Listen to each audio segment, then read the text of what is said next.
Bienvenue dans cette table ronde consacrée aux risques causés par le Covid-19 aux personnes, table ronde qui s'inscrit dans le cadre du colloque virtuel que j'ai organisé au sein du CERDAC, le Centre européen de recherche sur le risque, le droit des accidents collectifs et des catastrophes de l'Université de Haute-Alsace. Un colloque sur le risque Covid-19, vous l'aurez compris. Alors vous pouvez d'ores et déjà, si vous ne l'avez pas encore fait, visionner sur la chaîne YouTube, sur cette chaîne YouTube du CERDAC, l'intervention des trois personnes qui m'accompagnent dans cette table ronde aujourd'hui, que je remercie évidemment beaucoup. Donc l'intervention de Morane Kembago, professeur à l'Université de Bourgogne, qui s'interrogeait sur la possibilité que le Covid-19 constitue un nouveau risque professionnel. Bonjour et merci Morane d'être avec nous. Vous pouvez aussi regarder la vidéo d'Isabelle Corpart, maître de conférence à l'Université de Haute-Alsace, consacrée au risque que le Covid-19 est susceptible d'exacerber en quelque sorte, compte tenu principalement du confinement dans certaines familles. Bonjour Isabelle et merci de ta présence. Et puis vous pouvez aussi visionner la communication de Julie Mathussi, maître de conférence également à l'Université de Haute-Alsace, portant sur les risques que peut entraîner le Covid pour les patients. Bonjour Julie, merci aussi de ta présence, puis de t'occuper de toute la dimension technique aussi pour cette table ronde. Et puis vous pouvez aussi voir ma vidéo relative au risque de perte d'emploi. Alors, risques pour les personnes, ce sont en réalité des risques pour les maladies pour les malades du Covid, pour les patients, des risques pour les salariés qui peuvent être infectés à l'occasion de leur activité professionnelle, des risques pour les femmes, les enfants de certaines familles où malheureusement la violence est fréquente. Ce sont de ces risques-là dont nous allons parler lors de cette table ronde. Alors on va commencer par ce dernier cas avec Isabelle Corpart. Isabelle, les violences intrafamiliales n'ont évidemment pas cessé lors de cet épisode de confinement. Elles se sont même intensifiées a priori pendant le confinement, comme si le foyer, censé être un lieu sécurisé pour lutter contre l'épidémie, se révélait potentiellement dangereux, voire mortel dans certains cas. Peux-tu nous dire, pour commencer, dans quelle proportion les violences familiales ont augmenté durant le confinement? Alors évidemment, c'est un petit peu difficile de faire un bilan. On est encore très proche de ce déconfinement. Ce qui est certain, en revanche, c'est que les appels sur les numéros d'urgence ont augmenté d'à peu près 30%. De la même façon, on a des interventions policières aussi qui ont augmenté à peu près dans ces proportions. Voilà ce qu'on peut dire pour le moment. Des décès, vraiment, il y en a quand même pas eu beaucoup, mais il y aura probablement du travail pour les avocats dans les prochains D'accord, temps. merci. Alors, la loi du 11 mai qui proroge l'état d'urgence sanitaire évoque rapidement les violences et elle précise que les personnes et les enfants victimes de violences ne peuvent être mises en quarantaine, placées et maintenues en isolement dans le même logement ou dans le même lieu d'hébergement que l'auteur des violences. Mais alors, que se passerait-il si on découvrait une contamination dans une famille pour laquelle des agissements répréhensibles ont déjà été signalés?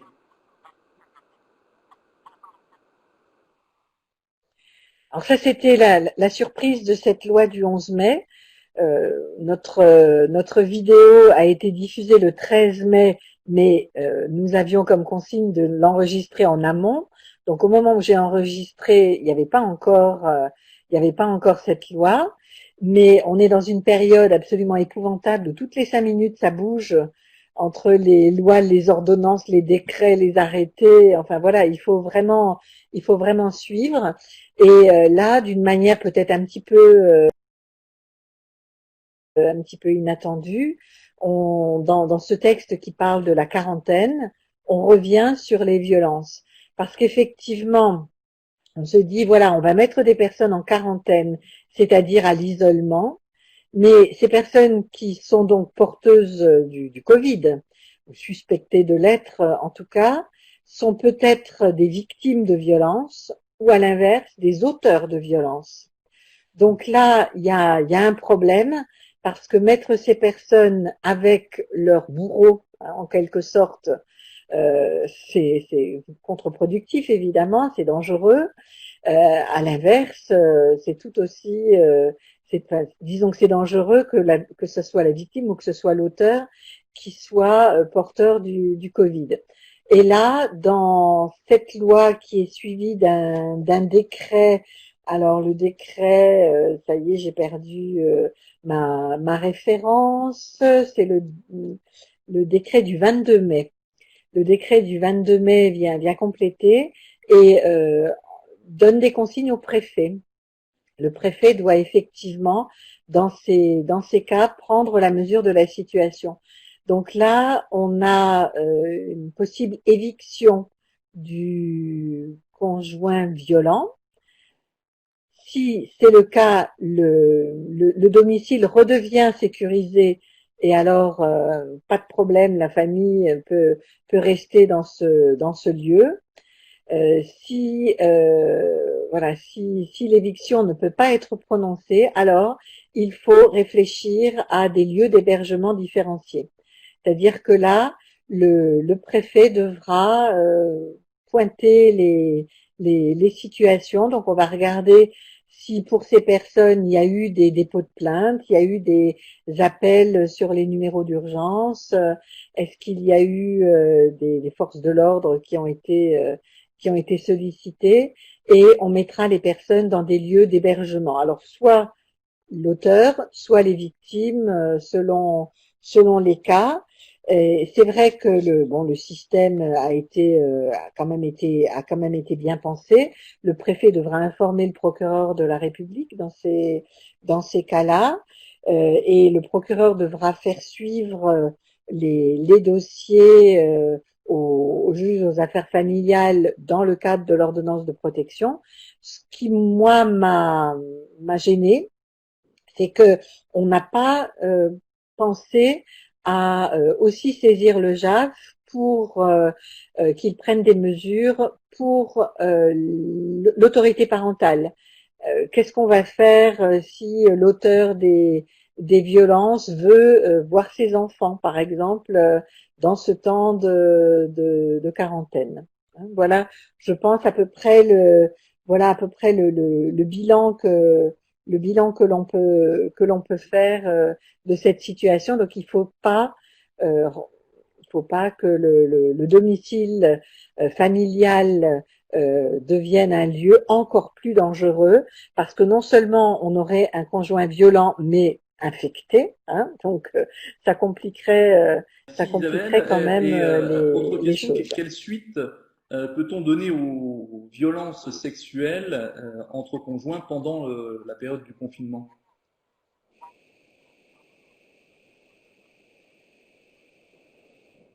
Alors effectivement, dans mon intervention, j'ai parlé des violences physiques et des violences psychologiques, mais en me réécoutant, je me suis aussi rendu compte qu'il y avait peut-être un aspect qui n'avait pas été suffisamment creusé autour des violences sexuelles, des agressions sexuelles qui peuvent aller jusqu'au viol.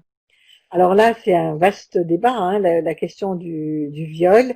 Si on repart à l'époque du Code civil, la femme doit obéissance à son mari, donc bien sûr, il n'y a pas de viol. Et en plus, on a le fameux devoir conjugal qui fait que pendant longtemps, on n'a pas du tout reconnu cette notion-là. Alors, 1990, hein, c'est pas il y a longtemps.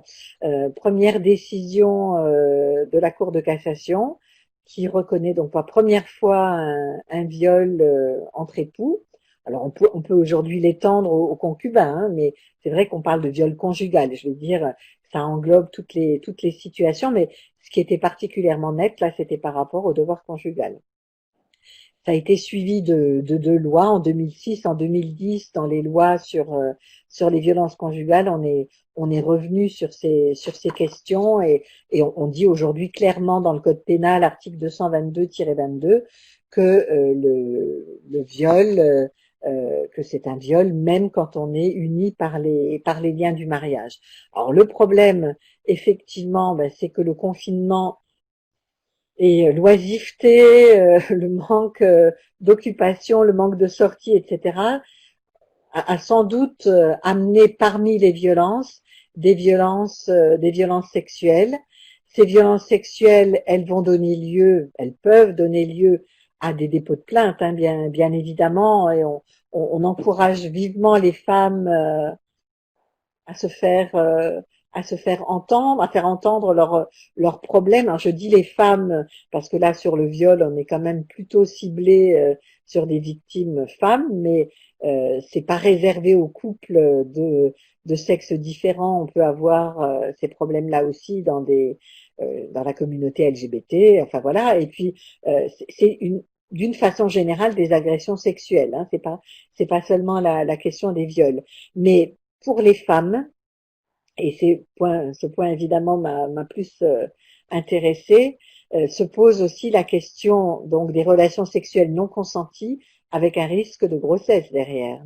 Et c'est ce point-là qu'il était intéressant peut-être de relever parce que l'IVG a effectivement été a fait partie des préoccupations hein, pendant ce confinement. On a eu un arrêté le 14 avril qui a permis de prolonger de 2 semaines les possibilités de recourir à des IVG médicamenteuses ou des IVG des IVG médicamenteuses dans des établissements ou alors à domicile. Hein, mais bon, voilà, c'était quand même un point important. Donc effectivement, ça a pu aider certaines femmes. En même temps, avec le confinement, un certain nombre d'entre elles ne pouvaient pas sortir de la maison. Hein, et elles pouvaient pas en toute confidentialité prendre contact avec les médecins. On avait aussi développé la téléconsultation dans ce domaine-là. Donc, on s'est posé la question après le déconfinement, est-ce qu'il n'aurait pas été souhaitable de prolonger le délai de 12 semaines pour permettre à des femmes d'obtenir des IVG qu'elles ne pouvaient pas demander pendant le temps du confinement. Mais là, ça soulève d'autres difficultés, hein, parce que bien évidemment, c'est l'évolution du fœtus qui fait que non, on a rejeté cet amendement. Néanmoins, il y a quand même un point qui est important. On pourrait imaginer de passer par les IMG, les interruptions médicales de grossesse, parce que effectivement, ça peut être considéré comme une situation à risque. Une femme qui aurait été victime de violences, qui aurait eu des problèmes. Alors, il faudrait voir hein, si effectivement ça marche, hein, si effectivement ça peut être retenu, mais on pourrait partir éventuellement sur cette piste parce que beaucoup de femmes sont en très très grande détresse psychologique du fait qu'elles ont été confinées, qu'elles ont été battues, hein, pour reprendre cette vieille expression des femmes battues, qu'elles se retrouvent enceintes d'un enfant non voulu, etc. Il y a aussi eu d'autres situations, hein, des femmes obligées d'avorter. Voilà, toujours dans le cadre de ces violences. Je voudrais quand même terminer par une note un petit peu plus sympathique, si vous permettez. Euh, on a, avec ce confinement, peut-être un baby boom pour les mois à venir. On a déjà dans nos annales une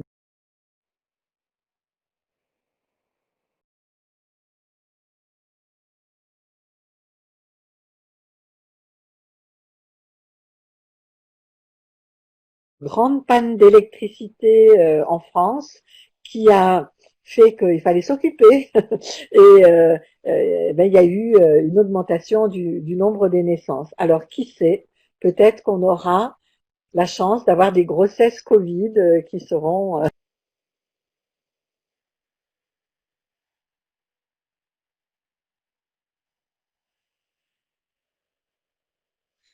Merci Isabelle pour avoir fait le point sur ces risques de violence au sein de la famille. induits par le Covid, et puis d'avoir terminé sur cette note un peu plus positive. Je vais à présent demander à Morane Kembago de nous indiquer si les choses ont Oui. évolué. Alors, malheureusement, sur la définition de risque professionnel, rien n'a bougé. On en reste toujours aux mêmes conclusions. Il sera quasiment impossible de le reconnaître comme accident du travail et comme maladie professionnelle, cela semble peu probable aussi. Et j'en profite pour avoir une pensée pour Jean-Jacques Dupeyroux qui nous a quittés il y a 2 jours et qui avait une expertise extraordinaire en matière d'accident du travail depuis les années 60. Quoi qu'il en soit, ce qui a bougé, c'est que notre ministre de la Santé, Olivier Véran, a fait des déclarations dans l'Assemblée nationale le 21 avril, si je me souviens bien, selon lesquelles, pour les soignants, et uniquement pour les soignants, la causalité entre le Covid et entre leur travail et le Covid serait automatiquement et systématiquement reconnue.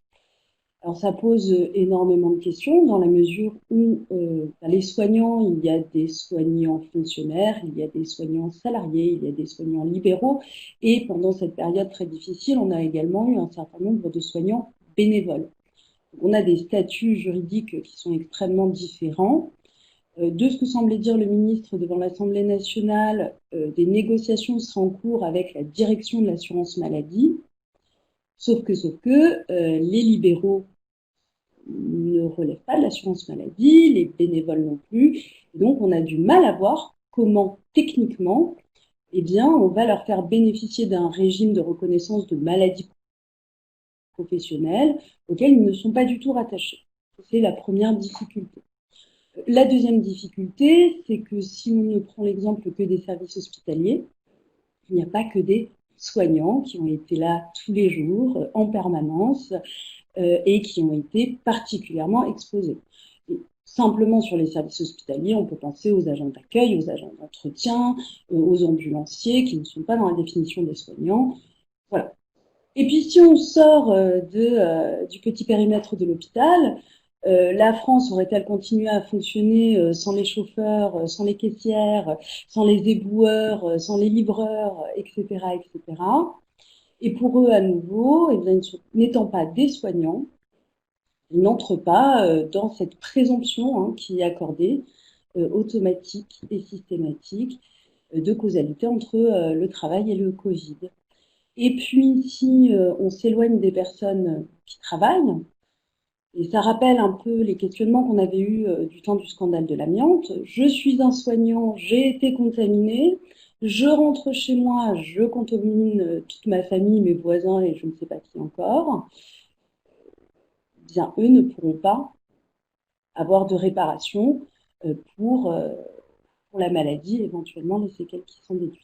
Effectivement, à juste titre, cette différence de traitement qui potentiellement pourrait exister entre d'une part les soignants qui bénéficieraient d'un régime dérogatoire et les autres, effectivement, qui posent un certain nombre de questions. Alors, tu évoques aussi dans ta vidéo la possibilité, la pertinence même de créer un fonds d'indemnisation pour les salariés victimes du Covid.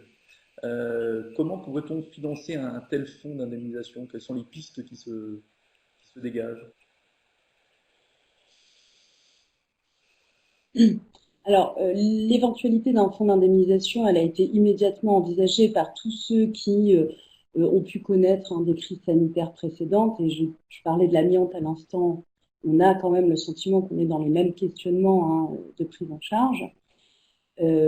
L'appel à un fonds d'indemnisation, il vient de toutes parts, des syndicats, des associations de victimes, de la doctrine et de certains politiques. Alors, plusieurs options sont envisagées pour le financement d'un tel fonds. Le 12 mai dernier, il y a eu une proposition de loi qui a été déposée par les sénateurs socialistes. Elle sera examinée le 3 juin prochain. Eux, ils envisagent assez classiquement des transferts de fonds, en tout cas de cotisation de la branche accident du travail, maladie professionnelle du régime général, auquel ils ajoutent assez étonnamment, je dois dire, un financement au titre de l'article 299 du Code général des impôts, qui est la taxe GAFA des entreprises du numérique. Alors, Le lien me semble assez ténu, mais après tout, pourquoi pas. Ce qu'on avait fait pour le fonds d'indemnisation des victimes de l'amiante dans un premier temps, c'était cet abondement de la branche AT-MP auquel on avait ajouté une taxe sur les tabacs. Et alors on pourrait se dire que pour le Covid, on nous dit que la nicotine préviendrait le risque, alors pourquoi pas la taxe sur les tabacs. Voilà. Mais finalement, le financement, on sait faire. C'est là où il est assez étonnant de voir notre gouvernement ne pas plus soutenir peut-être cette demande qui est très forte et qui vient vraiment de tous les horizons, dans la mesure où on sait faire. On a la branche accident du travail, maladie professionnelle pour toutes les victimes professionnelles, et puis on ajoute une taxe additionnelle, soit sur les tabacs, soit sur le GAFA, pour les victimes, on pourrait dire sociétales et non Merci beaucoup, professionnelles. Morane, pour toutes ces précisions. Alors, on va poursuivre en quelque sorte avec les malades du Covid, hein, travailleurs ou non, puisque l'épidémie soulève un certain nombre de questions au regard des droits des patients. Question que Julie Matuissy a envisagée dans son intervention. Alors, Julie, tu insistes sur l'équilibre fragile entre l'impératif d'égal accès aux soins et puis les ressources sanitaires, et tu précises en particulier que les professionnels de santé sont amenés, c'est pas propre au Covid d'ailleurs, hein, à évaluer le rapport bénéfice-risque du traitement. On ne va pas entrer dans le débat qui entoure la chloroquine, mais je voudrais que tu reviennes sur les risques de discrimination dont peuvent faire l'objet certains patients, notamment les plus de 75 ans. Dès lors que, comme tu le précises, le Conseil d'État s'est prononcé le 15 avril 2020, y a-t-il encore un risque de condamnation pour discrimination parmi les patients positifs au Covid-19? Et si oui, qui risque d'être le responsable de cette discrimination? Le médecin, l'établissement de santé, l'État? Alors effectivement, il y a très rapidement eu sur cette question un référé liberté qui a été porté par plusieurs associations pour faire valoir des discriminations répétées à l'encontre des patients âgés s'agissant de leur possibilité d'aller à l'hôpital lorsqu'ils venaient d'EHPAD. Et le Conseil d'État a clairement exprimé le fait qu'aucune discrimination n'était démontrée. Néanmoins, il s'agissait d'un référé liberté, donc ça n'exclut absolument pas un recours au fond entre les mêmes parties. Et par ailleurs, ça n'exclut pas non plus la saisine d'autres juridictions, et en particulier la juridiction européenne qui très certainement ne manquera pas d'être saisie de ces questions, que ce soit en France ou ailleurs, parce que la question a été très très massivement posée dans tous les pays. Donc au plan interne comme au plan international, hein, bien sûr, les recours ne sont pas épuisés, il pourra y en avoir d'autres. Puisque c'était là la question posée, au plan interne, ça pourrait, les personnes responsables peuvent se trouver à divers niveaux. C'est-à-dire que s'il apparaît qu'il y a eu des directives de l'établissement de santé favorables à une prise en compte de l'âge pour intégrer des patients à tel ou tel service pour les patients Covid ou service de réanimation, il pourrait y avoir une responsabilité de l'établissement de santé. S'il apparaît qu'il s'agissait plutôt d'une décision individuelle prise par un médecin chef d'un service et qu'il est établi que cette faute est détachable du service, ça pourrait être sa responsabilité personnelle qui serait engagée. Donc, on le voit, les débiteurs possibles d'indemnisation sont nombreux.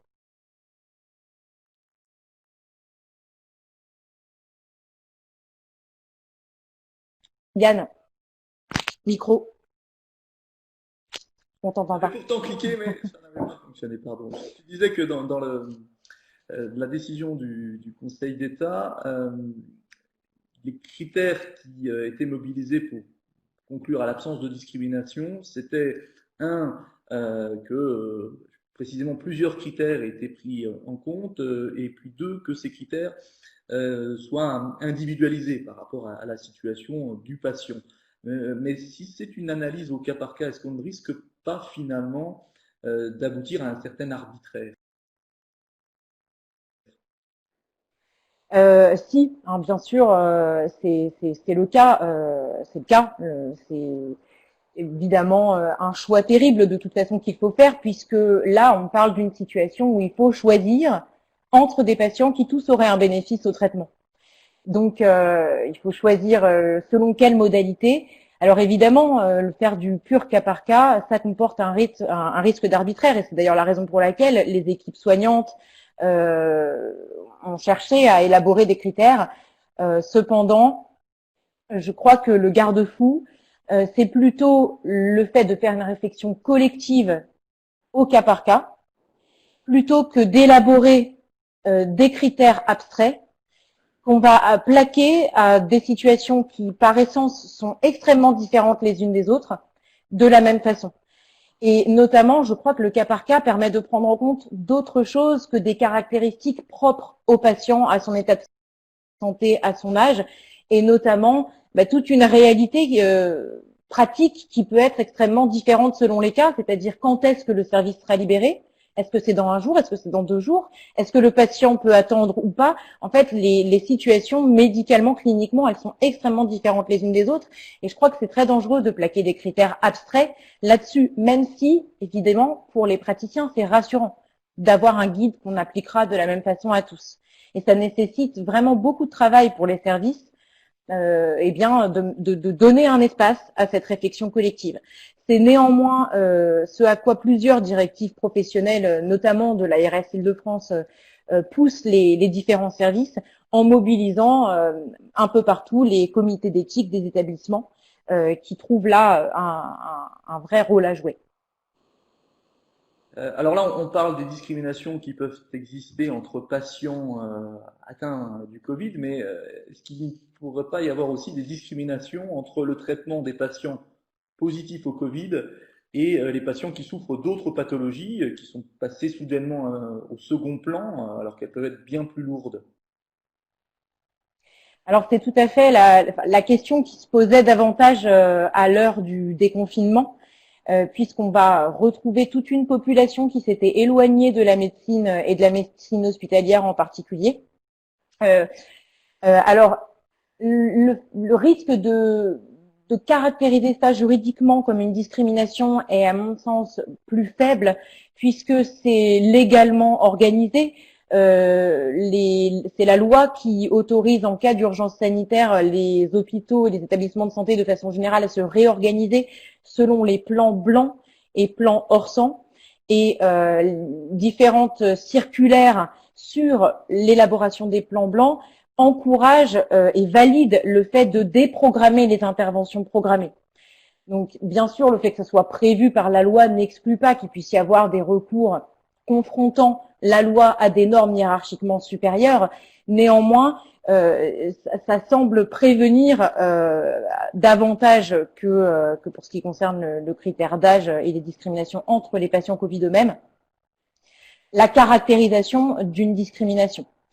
Par ailleurs, quand bien même un recours devrait être exercé sur ce point-là, par exemple, si une intervention a été déprogrammée et qu'un dommage a été subi par un patient, quand bien même un recours devrait être exercé, par exemple, sur le terrain de l'article 14 et de l'article 8 de la Convention européenne des droits de l'homme, la discrimination, même si elle était caractérisée, à mon sens, serait probablement considérée comme justifiée par des impératifs de santé publique et surtout proportionnée par rapport à l'état d'urgence qu'il convenait de gérer à ce moment-là, puisqu'il s'agissait simplement de décaler le programmé et non pas de priver des patients d'accès aux soins.